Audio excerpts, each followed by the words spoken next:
After crying herself quieter than the night-lit cobblestone of the Spanish side street, 2 stories below our room, she lays flat on her back to stare at the ceiling. She speaks like dominoes of the other women, the abuse, their last phone call, her 16-year-old daughter's quiet disappointment. A round of party calls blurs in through the window she opens every morning, pulling back the white lace curtain like the lips of her smile. She tells me she used to be happy. The car engine outside boomerangs away, leaving tire tracks ringing loud as a burnt receiver. She asks what I would do. Melatonin tablet sinking to the pit of my stomach as I imagine the man who irons the music out of her voice and my hands ball to fist against the bed sheets. I tell her I believe him, and she laughs, shuts off the light, and turns onto her side. No, she says, you wouldn't. That's not how we've learned to love. Wow. Woo! Wow, I did that timing right. Okay, so this is a cool thing because we've been here for 12 minutes, and this poem is titled The Past 12 Minutes. I tried to do that in setlist form, but I'm not very good at timing things, so this is past 12 minutes. 12. December. The midnight chime of a clock tower. Everything starts and ends with the same sound. 11. I'll bring it up. When the blanket of death covers you like topsoil, there will be 12 minutes between the collapse of your prison cell body and the shutting down of your mind, like phantom pains twitching across the circuit board limbs. 10. Welcome to the human race, the only species masochistic enough to keep track of time. Wire-red alarm clock digits carve an unblinking tally into our retinas. 9. East Coast time zone discrepancies, a prematurely televised New Year, the release of confetti dust, champagne crystal engagement rings. 8. When infinity is tipped on its side, we can be certain nothing lasts forever. 7. We want gift-wrapped swans from a Christmas song like waterfowl. We must maintain surface-level elegance while paddling for our lives. 6. On that day, God created man. 5. Children are born instinctively gripping our thumbs, guidance out of a fog recognized again by the elderly. And between morphine bed sheets, their wrinkled palms grasp in vain. Everything starts and ends with the same sound. 4. On that day, God created the sun, moon, and stars. What would life mean if it could not be measured? 3. Galileo spent his final years under house arrest, holding a fistful of truth his church could not pry open. Even today, his severed middle finger, preserved and scrutinized from behind display case glass like a souvenir of defiance, points at something the tourists are unable to find. 2. According to the Chinese creation story, heaven and earth were once united, gradually drifted apart. If our hands should ever interlock again, out of sight proximity will be my excuse for so much doubt. 1. And yet it moves. Famous last words are always debated and invariably disappointing. Even the noblest faiths flinch under the hand of mortality. 0. History books accredit the Mayans with the first mathematical interpretation of nothingness. Often overlooked, they chose to depict it the shape of our eyes.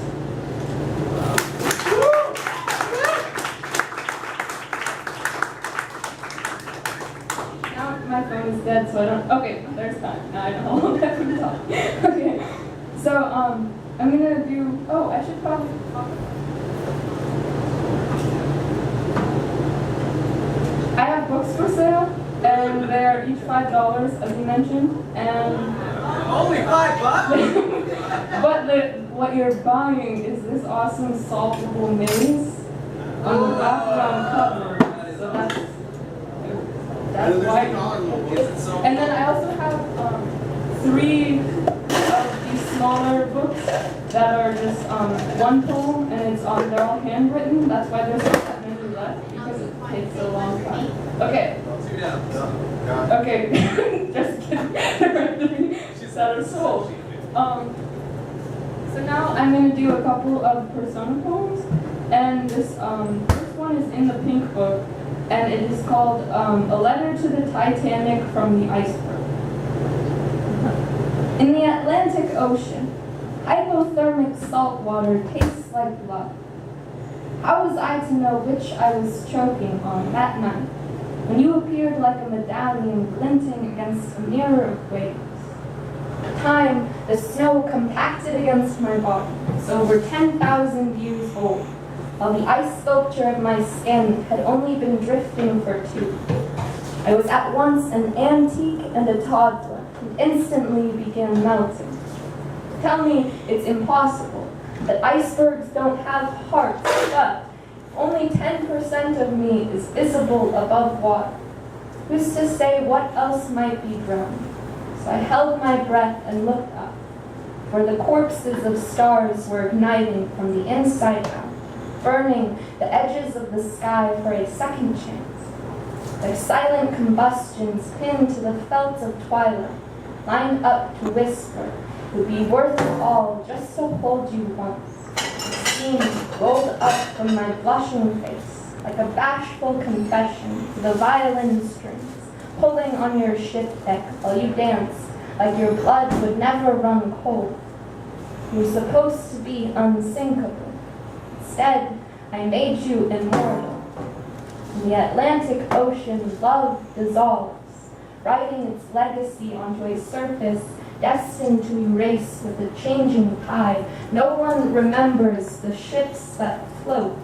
Grace needs tragedy to be excavated from the ocean's floor. Its quarters filled with the ghosts of an imaginary romance.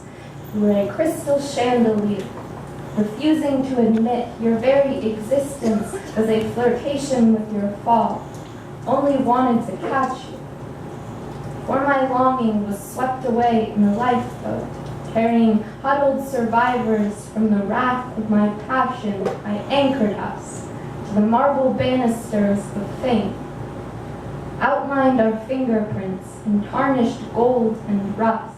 Here you will be remembered, not for your beauty, but rather the ease with which it was destroyed.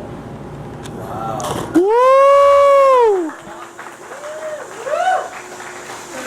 Facebook. And now I have a newer poem that isn't in any of the books yet, unfortunately, but it is from the perspective of broken glass on the side. I love that sound. I'm sorry.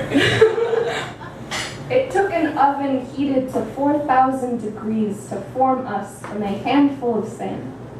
We would have broken at any temperature. Here on the sidewalk, we grind up under your bicycle tires, flattened with the heavy footfalls landing over us like hammers.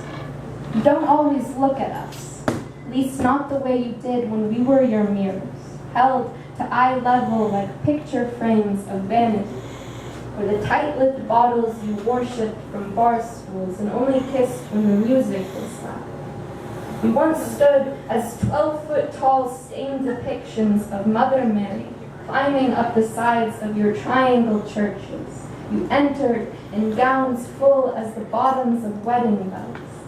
You watched the roses wither in your arms, saw the uncaged doves lift as a band of crows from the telephone pole, while you left, always, to the same slow procession of organ chords.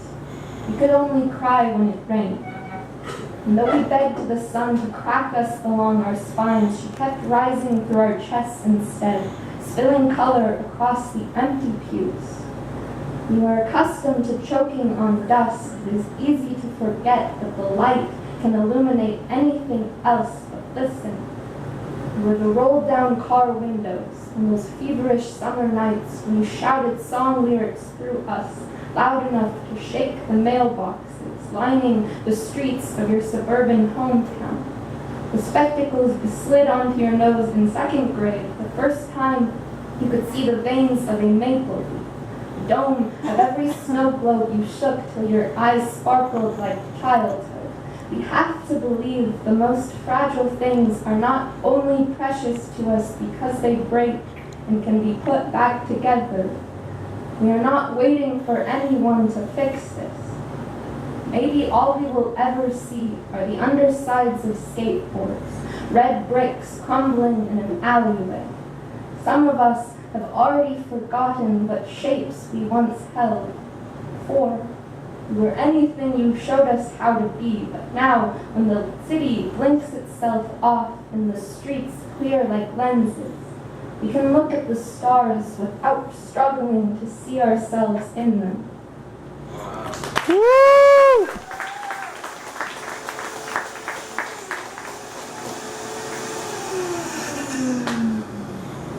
I'm gonna just change that. So I was playing a lot of chess in the corner with some people before this started.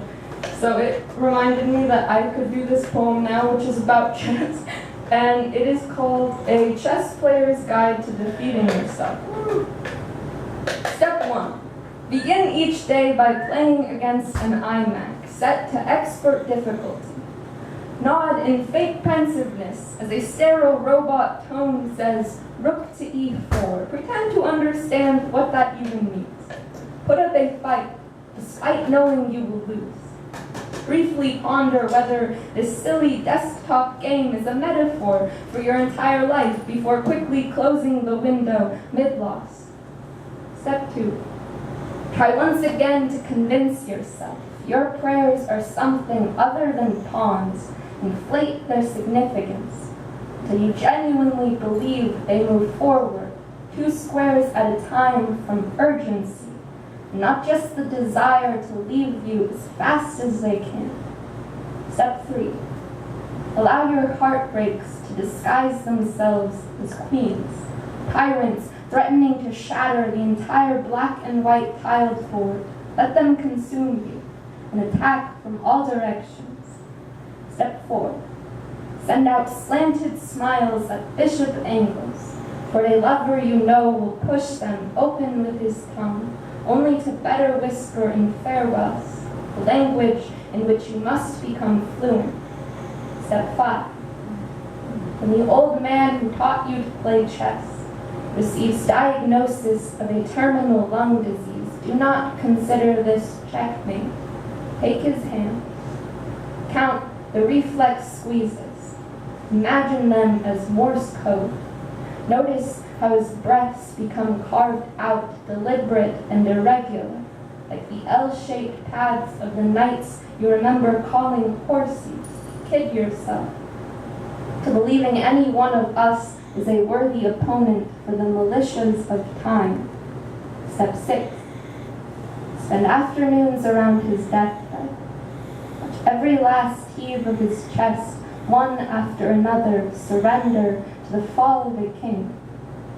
As his fingers go limp in your palm, knocking over the remaining pieces, do not ask yourself if you are surprised. It's not for the chess piece to decide if the game was ever completely worth it. Woo!